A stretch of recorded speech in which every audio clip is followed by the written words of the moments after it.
Bonjour à tous. Je m'excuse vraiment pour le verset à mémoriser. C'est plutôt Romains 12, le verset 4 à 8, qui nous parle du collectif de Dieu dans la mission. Et je voudrais aussi dire merci à Magali pour son témoignage, pour nous dire que Dieu fait encore des miracles aujourd'hui. Il fait des miracles dans nos vies et lui aussi, il a besoin qu'on fasse quelque chose pour lui. C'est dans cette idée-là qu'il nous dit dans Romains 12, le verset 4 à 8, « Car de même que notre corps, bien qu'il soit formé de plusieurs parties, a un grand nombre de membres et que ces membres ont des fonctions différentes. » Amen. Je vous demande de baisser la tête pour la prière. Seigneur Dieu, merci pour ce moment. Viens, permets-nous d'avoir l'écoute active, d'écouter ta parole, de la mettre en pratique dans nos vies. Au nom de Jésus, Amen. Vous le savez bien, j'aime commencer mes méditations avec des histoires. Mais avant de commencer l'histoire d'aujourd'hui, nous allons avoir un petit temps où il faut comprendre quelques thèmes, parce que nous allons parler un petit peu de football.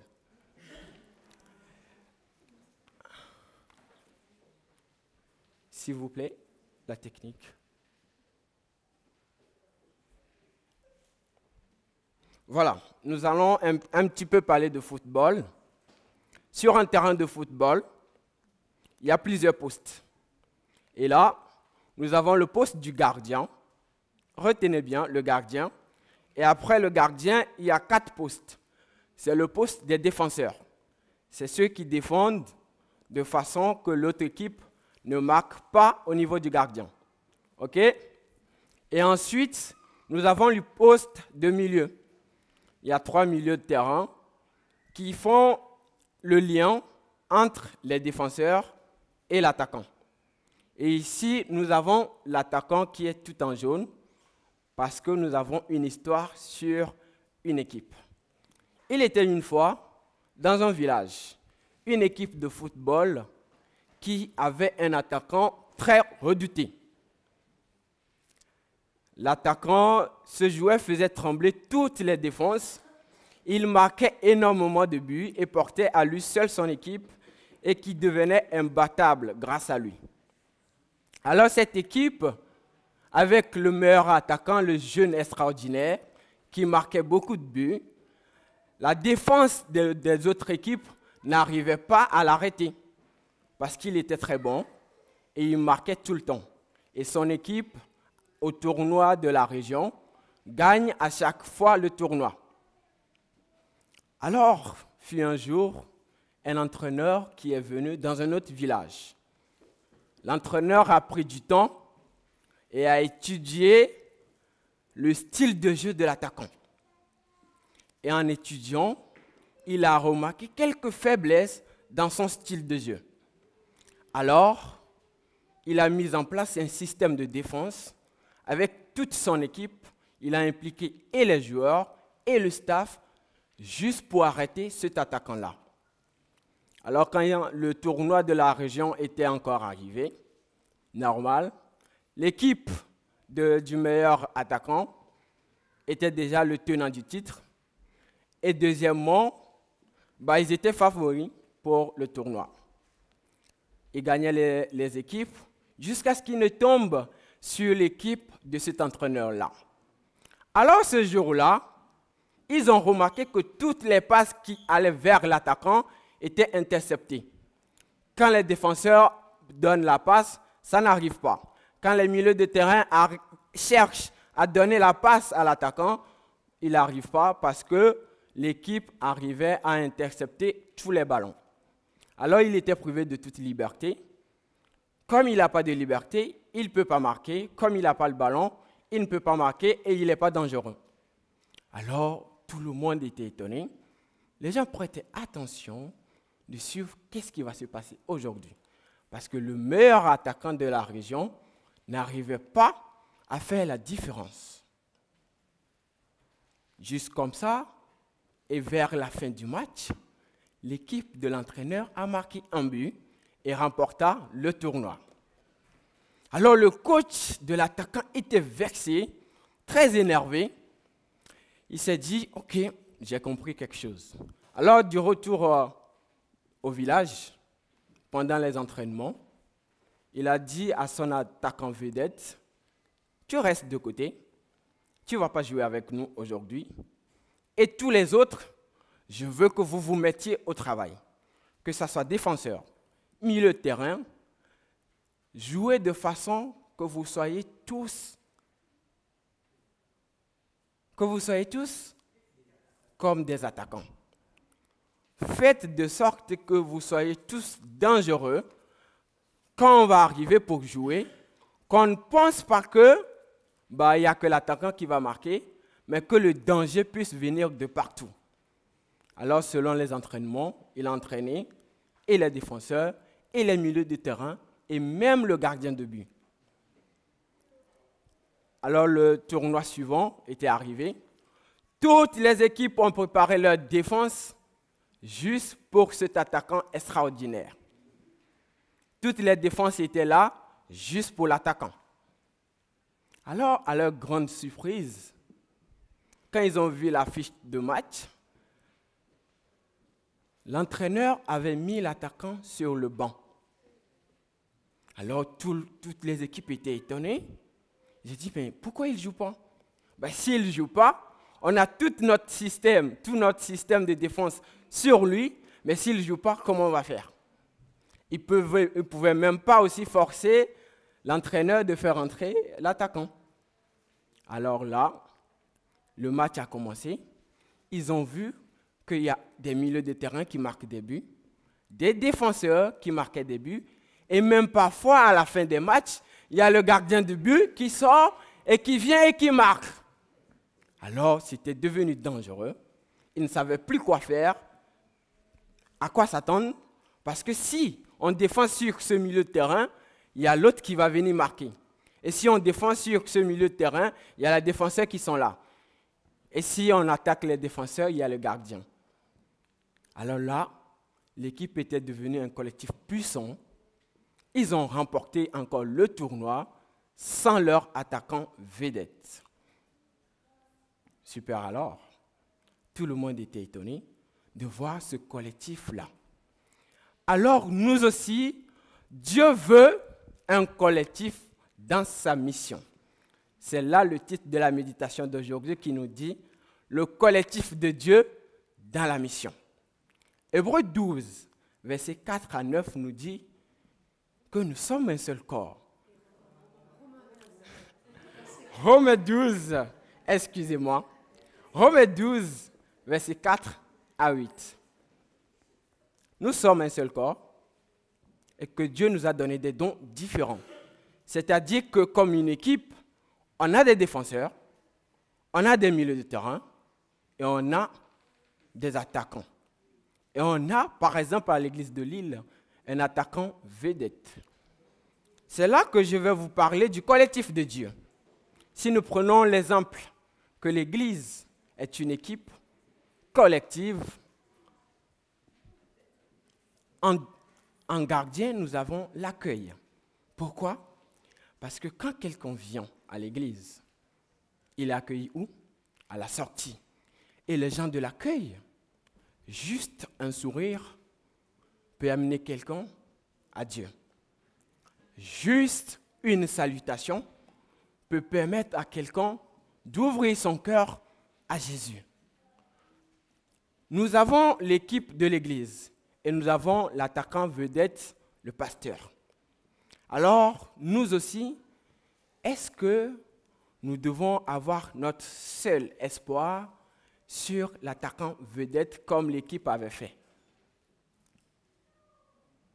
Si nous mettons toute notre confiance en l'attaquant vedette, l'entraîneur intelligent qui était venu étudier, il arrivera qu'il va étudier le seul attaquant pour mettre la défaite sur toute l'équipe. Le nouveau entraîneur n'avait pas étudié toute l'équipe. Il avait étudié que le seul attaquant. Et le fait d'avoir privé l'attaquant du ballon l'a permis de mettre en défaite toute l'équipe. Alors le Seigneur nous dit dans Jérémie 17, le verset 5. Ainsi parle l'Éternel, maudit soit l'homme qui se confie dans l'homme, qui prend la chair pour son appui et qui détourne son cœur de l'Éternel. Le Seigneur nous prévient, comme cette équipe, de ne pas avoir la même mentalité, de se dire que nous avons un attaquant vedette et que si le pasteur ne fait pas des visites, personne ne fait des visites. Si le pasteur ne prie pas, personne ne prie.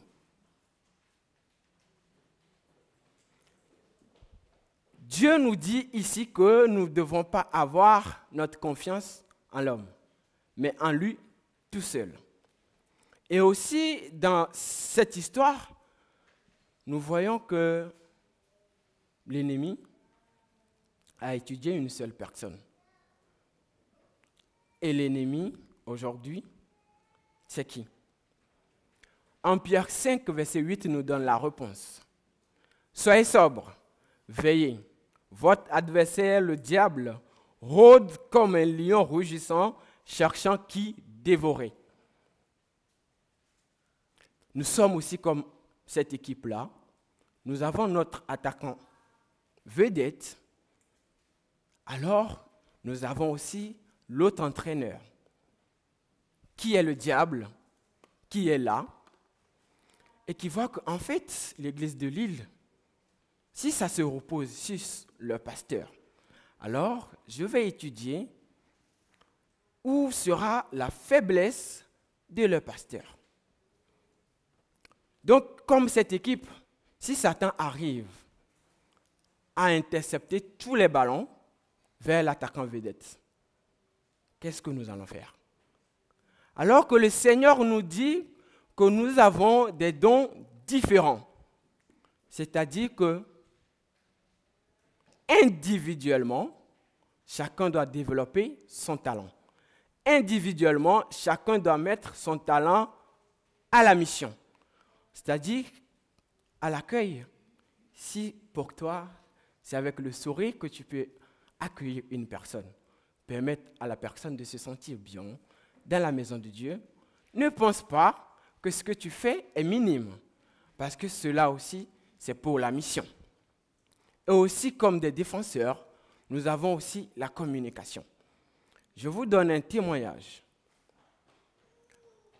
Vous saviez que nous-mêmes qui sommes ici, nous ne sommes pas acquis.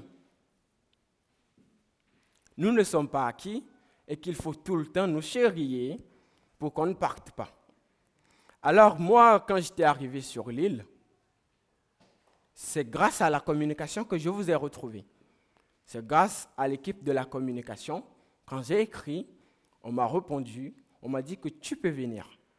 Avec la communication aussi, comme nos défenseurs, ce que nous faisons ici, c'est les communicants, ceux qui sont au service de la communication, qui nous défendent dans la mission.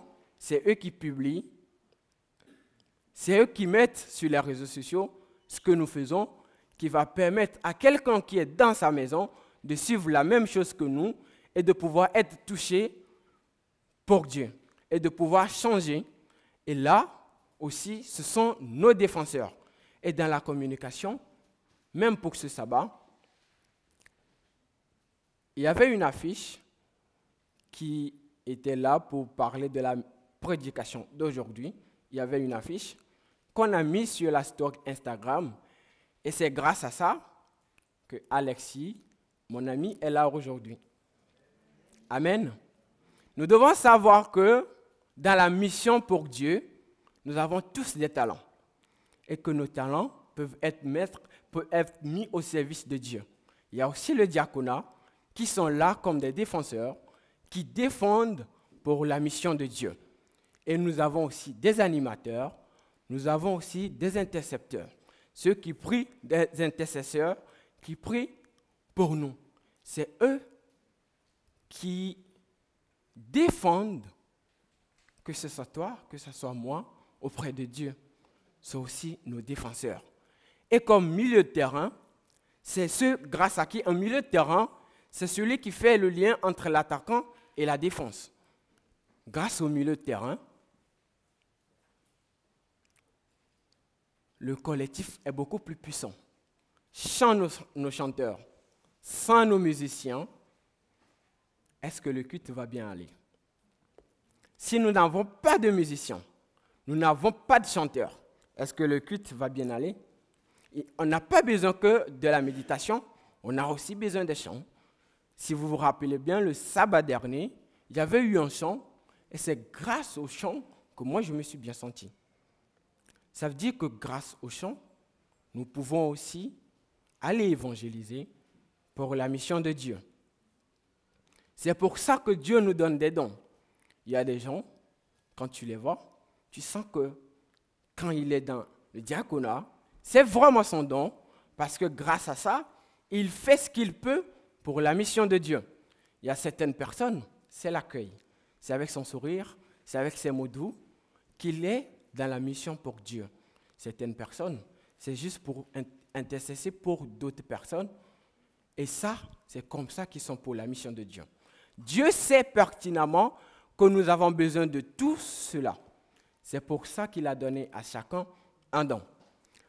Alors, ce matin, Dieu vient nous rappeler à chacun qu'en fait, de ne pas être dans nos coins et de compter que sur l'attaquant vedette. Et que nous aussi, individuellement et collectivement, nous sommes là pour la mission de Dieu. Dieu veut que nous fassions quelque chose pour lui. C'est pour ça que chacun d'entre nous a au moins un don ou un talent. Et il y a de quelque chose dont on va parler. Il y a quelquefois, ça nous arrive de minimiser certaines missions. 1 Corinthiens 12, verset 21. L'œil ne peut pas dire à la main, je n'ai pas besoin de toi. La méditation nous dit que nous sommes un seul corps. Est-ce que l'œil peut dire à la main que je n'ai pas besoin de toi? C'est dans le cas, dans le football, les supporters. Parfois, c'est les supporters, grâce aux supporters que l'équipe arrive à gagner. Parce que grâce aux supporters, même quand ça ne va pas, les supporters sont là pour motiver, pour chanter, et ça permet aux joueurs de savoir que nous ne sommes pas seuls. Il y a des gens derrière nous qui nous soutiennent, qui nous poussent vers l'avant. Alors, peut-être que dans la maison de Dieu, il y a certaines personnes qui se disent, en fait, je ne sers à rien. Mais non, pas du tout. On a aussi besoin de tout le monde. Quand on va dire que demain, il y a évangélisation, il y a peut-être certaines personnes qui vont juste fortifier des paroles pour dire que Dieu soit avec vous, qu'il vous fortifie et que tout se passe bien. Que cette personne peut être dans son coin et prier aussi pour la bonne démarche de la mission. Je ne me rappelle pas très bien du prénom, mais la dernière fois, quand on faisait la marche pour Jésus, j'ai remarqué une chose.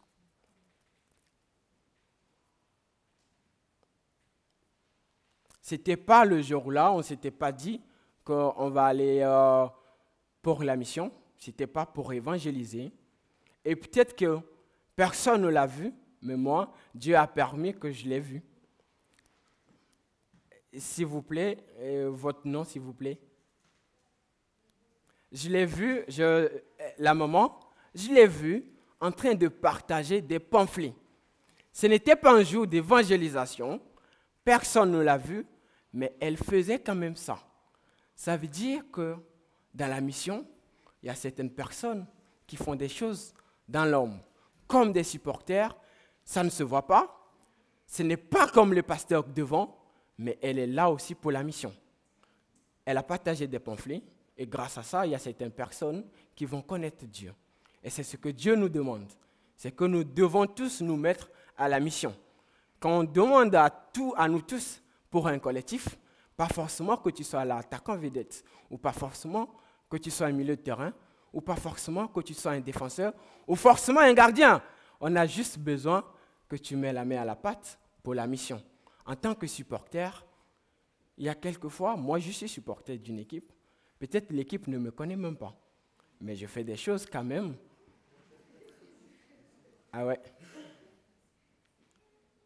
Nous supporters, ça nous arrive de supporter l'équipe, même depuis nos demeures, même si on ne connaît même pas l'équipe, on ne connaît même pas où elle se trouve, mais juste à la télé, on peut supporter. Ça veut dire qu'on a aussi besoin de tout le monde. Ne dis pas que toi, tu n'as aucun talent, que j'ai aucun don, donc je ne peux rien faire pour Dieu. Dieu, il nous connaît et il a donné à chacun une mission. La méditation de ce matin, c'est pour venir rappeler à tout et chacun de nous que nous avons une mission pour Dieu.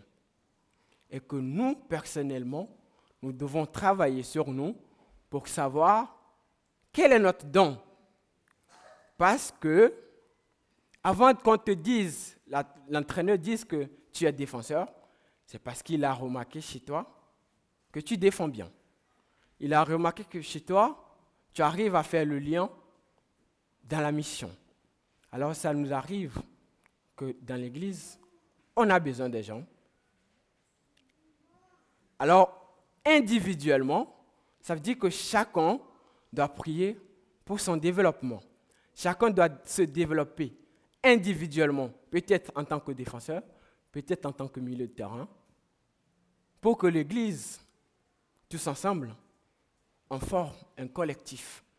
Parce que pour l'Église, on n'a pas seulement besoin de la méditation, on a besoin de l'école du sabbat, on a besoin des chanteurs, on a besoin des musiciens et on a besoin des techniciens parce que c'est grâce à eux qu'on arrive à lire, à voir les chants et permettre à ceux qui sont à la maison de pouvoir suivre sur Zoom. Alors ce matin, je pense que le Seigneur veut former un collectif avec nous tous. Le Seigneur, en tant que notre entraîneur, a vu que nous comptons beaucoup trop sur notre attaquant vedette et qu'il peut arriver que l'ennemi s'en prenne juste à l'attaquant, trouver sa faiblesse et l'éliminer. Et quand il élimine l'attaquant, nous tous, on va tomber. Alors pour ne pas être comme cette équipe, Dieu, en tant que cet entraîneur, il s'est aussi réveillé et il est venu aujourd'hui pour nous dire que j'ai besoin de vous tous. Dans Romains 12, le verset 4 à 8, pour nous rappeler qu'il a besoin de nous tous.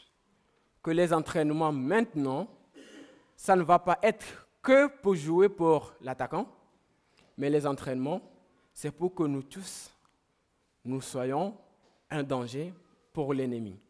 Parce que l'ennemi, il est là. Nous devons tous, que ce soit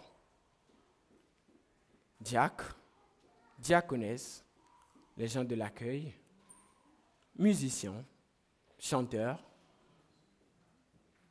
les gens de la technique, la communication, et même ceux qui pensent qu'ils ne sont pas dans la mission de Dieu parce qu'ils n'ont aucun poste à l'église, Dieu veut nous rappeler qu'en tant que supporter, on a aussi besoin, parce que quelquefois, il suffit juste, peut-être une parole, que Dieu soit avec toi, que tu t'inquiètes pas, ça va aller, et que ça fait beaucoup de choses. Ça fait beaucoup de changements. C'est peut-être pas que la méditation qui change quelque chose, mais c'est peut-être l'action que tu as posée au frère, à la sœur juste à côté de toi. Dieu veut nous rappeler que pour gagner, pas un match, mais pour gagner des âmes, on a besoin de tout le monde. Il y a une citation de Martin Luther King qui nous dit que si un homme est appelé à être balayeur de rue, il doit balayer les rues comme Michel-Ange peignait, comme Beethoven composait de la musique ou comme Shakespeare écrivait. Il doit balayer les rues si bien que tous les hôtes du ciel et de la terre s'arrêteront pour dire « Ici vivait un grand balayeur de rue qui faisait bien son travail. » Cette citation veut nous rappeler que même si c'est peut-être un « bonjour ma soeur » ou « bonjour mon frère », c'est aussi important et qu'on devait bien le faire. C'est-à-dire que si on nous confie une mission, il faut qu'on le fasse tellement bien que les autres arrivent à dire. Ici, vivait une dame à l'accueil. Ah non, elle accueille très bien. Son sourire, quand elle dit bonjour, c'est peut-être juste un bonjour qui va permettre à quelqu'un de, quand il vient visiter l'église adventiste de Lille, il va revenir la prochaine fois. C'est peut-être juste un chant que la personne va écouter, qui va le toucher et qui va dire « Oh là là, mais Dieu règne dans cette église. » C'est peut-être une méditation que la personne va écouter et va dire « Je pense que le Seigneur me parle. » Et je pense que ce matin, le Seigneur parle à tout et chacun de nous pour nous dire qu'il a encore besoin de nous. Il a besoin de nous pour la mission. Il a dit, allez, faites de toutes les nations des disciples. Allez, faites de toutes les nations des disciples. Il n'a pas dit, pasteur, allez, faites de toutes les nations les disciples. Chanteur, allez, faites de toutes les nations des disciples. Il a dit, allez, faites de toutes les nations les disciples. Il nous inclut, nous tous.